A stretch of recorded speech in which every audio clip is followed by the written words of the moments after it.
8. A perfect murder. Suddenly, I heard footsteps. I hid myself in the shadows against the wall. I saw the shape of a man at the end of the corridor. He started to come towards me.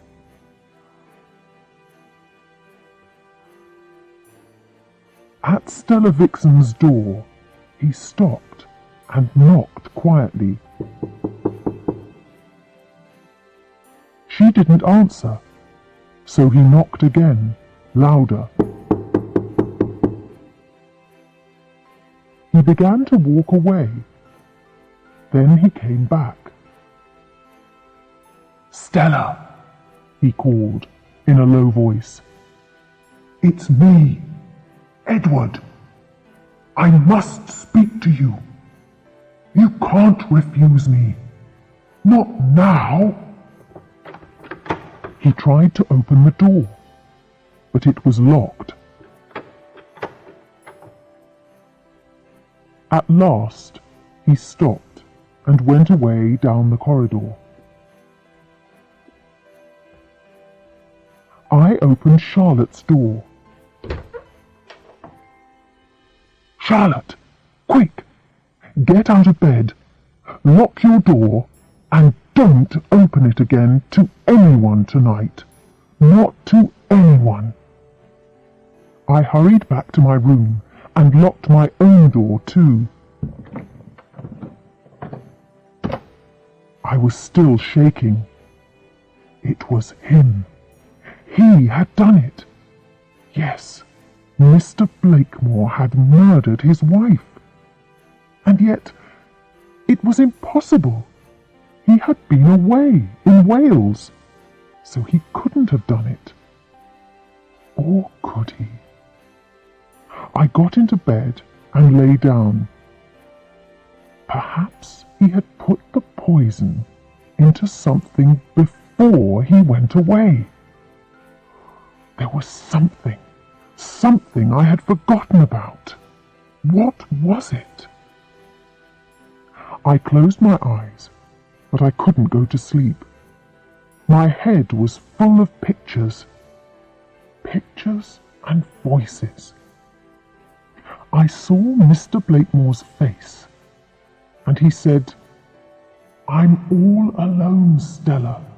You can't refuse me now." Then I saw Miss Vixen's face. Her eyes were red, and she whispered, "I didn't want her to die." She looked at me and said, "It's terrible. Someone has murdered Mrs. Blakemore." I sat up and put the light on again. Midnight. It was going to be a long night. Suddenly a picture of Mrs. Blakemore came into my head. It was the evening of her death. She was weak and thin. I was helping her into the bathroom. She wanted to brush her teeth. She had a nasty taste in her mouth. Oh, then what? Oh, yes, she finished the toothpaste. I had to get her some more. It was an unusual type. Her husband usually bought it for her in Hastings. I opened my eyes. I got out of bed and found my uniform. I put my hand into the apron pocket. Then I touched something hard and cold. It was the empty toothpaste tube. Of course. Of course! So, it had nearly been the perfect murder. Mr. Blakemore had made sure that he was away, far away in Wales, so no one would ever suspect him. He had put the poison into the toothpaste. No one would ever think of that. His wife would use it every day until it was finished. And the empty tube? It would be thrown away, so there would never be any evidence. It was a large tube, enough for several weeks. I turned the top and took it off. Yes, I could smell that strange, sweet smell again. But how did he put the poison into the toothpaste? Injections, probably.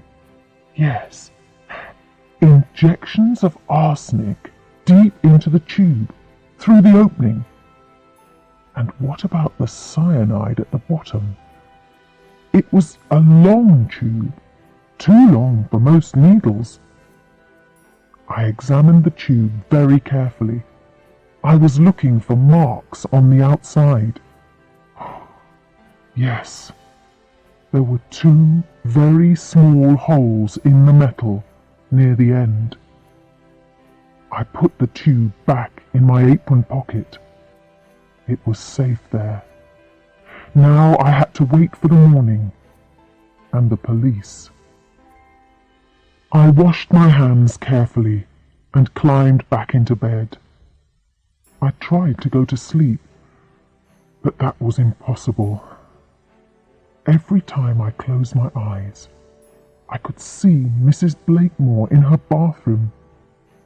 She was trying to get out every last bit of the toothpaste. And I could hear Bernard's voice. Do you know, she's so mean that she always uses up the last little bit of everything.